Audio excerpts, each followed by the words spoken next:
मी रोज केस बांधून झोपते. याचं कारण काय?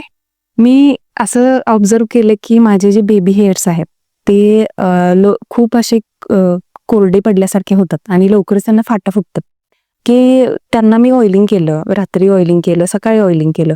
पण तरीसुद्धा मला असं वाटायला लागले, की त्यांना लवकर ड्रायनेस येतो आणि लवकर ते फाटे फुटतात. मग या सगळ्या गोष्टींमध्ये मला असं वाटायला लागले, की ते कट करून टाकावे. पण माझी आई अशी म्हणाली, की त्यांना कट करून टाकण्यापेक्षा त्या डोक्यांना बांधून झोप.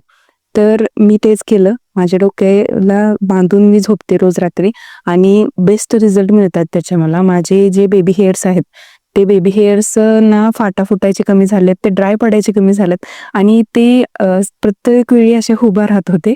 ते थोडेसे आता वळण लागते त्यांना. त्यामुळे मी असं सजेस्ट करेन, की तुमचे सुद्धा जर कुरळे केस असतील किंवा बेबी हेअर्स असतील तुमचे, तर तुम्ही नक्कीच रात्री झोपत्या वेळेस अशा ओढण्या असतात पातळ एकदम, त्या ओढण्या बांधून झोपलात तरी चालेल. केस तुमचे अगदी छान वाटतील, काही विस्कटणार नाहीत